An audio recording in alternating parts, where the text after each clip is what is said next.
1931년 1월 영국 리버풀. 한겨울에 차가운 바람이 불던 저녁. 이날 이 도시는 평소와 다름없이 분주했지만 곧 역사의 길이 남을 미스터리한 사건이 일어나려 하고 있었습니다. 그 중심에는 보험 판매원으로 일하던 52세의 남성 윌리엄 허버트 월리스가 있었습니다. 그는 오랜 세월 신장 질환으로 고생해온 병약한 인물이었지만 소박하고 성실하게 살아가는 평범한 가장으로 여겨졌습니다. 아내인 줄리아와 울버튼 스트리트 29번지에서 단란한 삶을 꾸리고 있었던 윌리엄. 그러나 그 평범한 일상은 단 하루 만에 무너져 내렸습니다.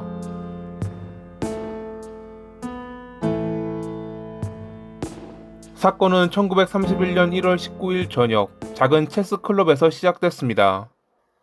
클럽 회장인 셰무얼은 윌리엄에게 한 통의 전화를 전달했습니다. RM 컬트로라는 사람이 당신을 찾고 있습니다. 보험 이야기를 하고 싶다네요. 그가 남겨둔 메모의 내용은 다음날 저녁 7시 반에 맨러브 가든 이스트 25번지에서 만나자는 약속이었습니다. 처음 들어보는 이름이었지만 새로운 고객을 얻을 기회라는 생각에 윌리엄은 그를 만나기로 했죠. 다음 날인 1월 20일 저녁, 윌리엄은 집을 나서 7시 6분에 트램에 올랐습니다. 트램 안에서 그는 눈에 띄게 초조해 보였습니다. 차장과 차표 검사원에게 여러 번 말을 걸며 맨러브 가든 이스트로 가는 길을 물었습니다. 저는 이 근처가 낯설어요. 어디서 내려야 할까요? 그의 그런 모습은 많은 승객의 기억에 남았습니다. 트램에서 내린 뒤에도 그는 계속 사람들에게 길을 물었습니다. 길을 걷던 여성, 정류장에 있던 남성, 그리고 순찰 중이던 경찰관에게까지 컬트로와의 약속을 언급했습니다. 하지만 누구도 그 주소를 알지 못했습니다. 애초에 맨러브 가든 이스트는 존재하지 않는 주소였거든요. 저녁 8시 무렵, 결국 윌리엄은 집으로 돌아왔습니다. 그런데 어째서인지 집은 잠겨 있었고 아내를 불러보았지만 돌아오는 대답은 없었습니다. 잠시 그는 집 근처를 배회했고 8시 45분에 이웃인 존스턴 부부와 마주쳤습니다. 앞문도 뒷문도 잠겨서 들어갈 수가 없어요. 그는 당황한 듯 말하며 혹시 특이한 소리를 듣지 못했냐고 물었습니다. 존스턴 부부의 모르겠다는 대답에 그는 무언가 이상하다며 그들을 데리고 자신의 집으로 갔습니다. 그들이 지켜보는 가운데 그는 뒷문 손잡이를 돌렸는데 말과는 달리 문은 잠겨 있지 않았습니다. 이상하다는 듯 그들을 바라보던 그는 안으로 들어갔고 잠시 뒤 밖으로 나와서는 무표정하게 말했습니다. 들어와서 보세요. 그녀가 살해당했어요. 거실 가스난로 앞에는 그의 아내 줄리아가 쓰러져 있었습니다. 머리는 둔기에 여러 차례 맞은 듯 알아보기 어려웠고 그녀가 쓰러진 바닥은 붉게 물들어 있었죠. 그녀의 몸 아래에는 누구의 것인지 알 수 없는 불에 그을린 매킨토시 코트가 놓여 있었습니다.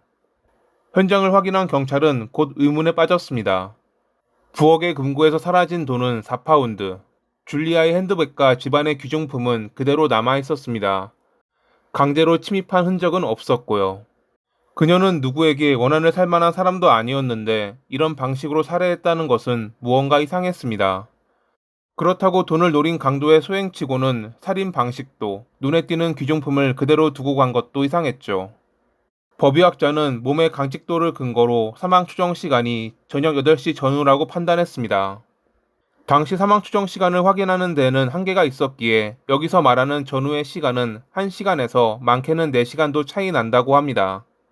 경찰은 곧 남편 윌리엄을 의심하기 시작했습니다. 그가 살해 현장을 발견했을 때 지나치게 차분했다는 점과 더불어 무언가 알리바이를 만들려는 듯한 모습이 의심을 샀던 것이죠. 체스 클럽으로 걸려온 컬트로라는 인물의 전화가 집 근처 공중전화 부스에서 걸려왔다는 점도 걸렸습니다. 혹시 스스로 전화를 걸어 완벽한 알리바이를 만든 건 아닐까? 하지만 한 가지 걸리는 것이 있었습니다. 당일 그는 저녁 7시 6분에 트램에 탑승했고 줄리아는 6시 반 무렵까지 살아있는 모습이 목격됐습니다. 그 뒤로 그녀는 집으로 향했으니 경찰은 범행 시간을 대략 6시 50분 정도로 추정했습니다. 즉 그가 아내를 살해하고 씻고 옷을 갈아입은 뒤 트램 정류장까지 가는 시간은 불과 15분 남짓이라는 소린데 경찰은 젊은 경찰관을 동원해 시간 재현까지 했지만 병약한 52세의 남성이 같은 행동을 해내기는 사실상 불가능해 보였습니다. 하지만 검찰은 윌리엄을 살인죄로 기소했고 1931년 4월에 그는 결국 법정에 섰습니다. 검찰은 줄리아의 아래 놓여 있던 매킨토시 코트를 핵심 증거로 제시했습니다. 윌리엄이 아무것도 입지 않은 상태로 코트로 피를 가린 채 범행을 저질렀다 라고 말이죠. 그런데 만약 그들의 주장이 사실이라면 몸에 튄 피는 화장실에서 씻었어야 했습니다.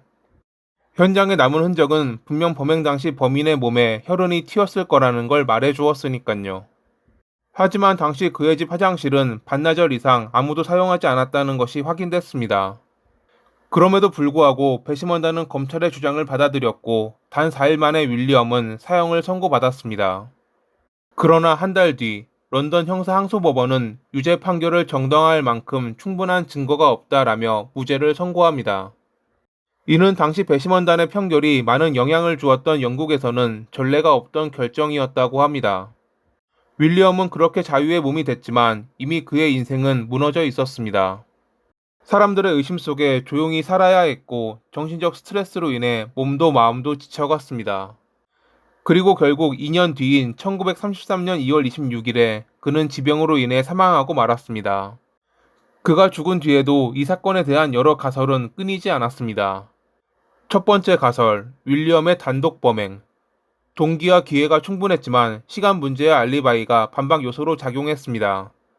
이 가설은 가장 단순하면서도 가장 논란이 많습니다. 경찰이 처음부터 집중한 것도 바로 이 부분이었죠. 그들 부부는 소원한 관계였다는 증언이 많았습니다.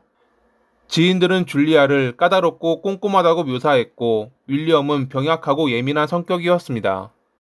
오래 쌓인 불만이 동기였을 거라는 가설이었지만 앞서 말했듯 그가 그녀를 검찰이 말한 방법으로 살해하고 트램을 타기에는 불가능에 가까웠습니다. 두 번째 가설, 공범이 있었다.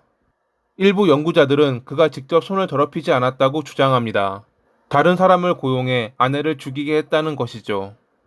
릴리안 홀이란 여성은 사건 당일 8시 35분경 울버트 스트리트 근처에서 그가 다른 남성과 대화하는 장면을 봤다고 증언했습니다.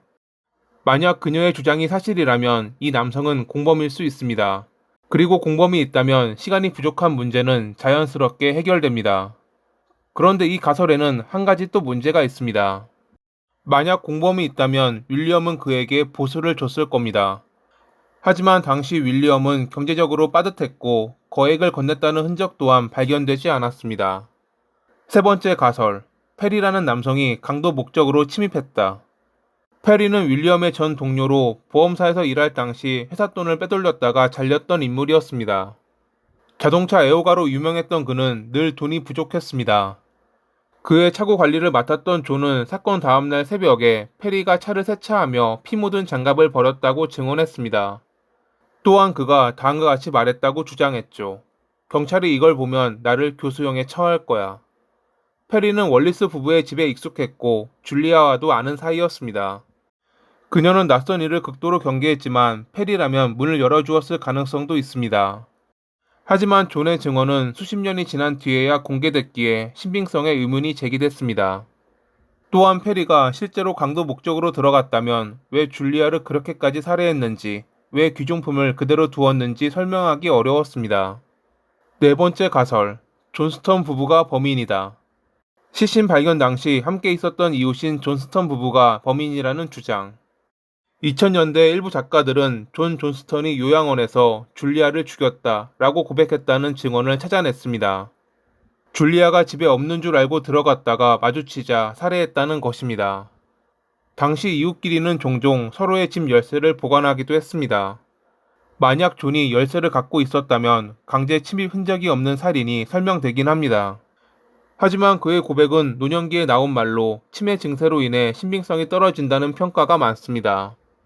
이것 말고도 여러 가설이 있었지만 무엇 하나 제대로 증명된 것은 없습니다. 당시 이 사건은 영국 전역을 뒤흔들었습니다. 언론사는 체크메이트 하지 못한 체스 플레이어라는 제목을 달며 윌리엄을 냉혹한 살인자로 그려냈습니다. 그의 이야기를 바탕으로 완전 범죄에 대한 소설이 출판되기도 했죠.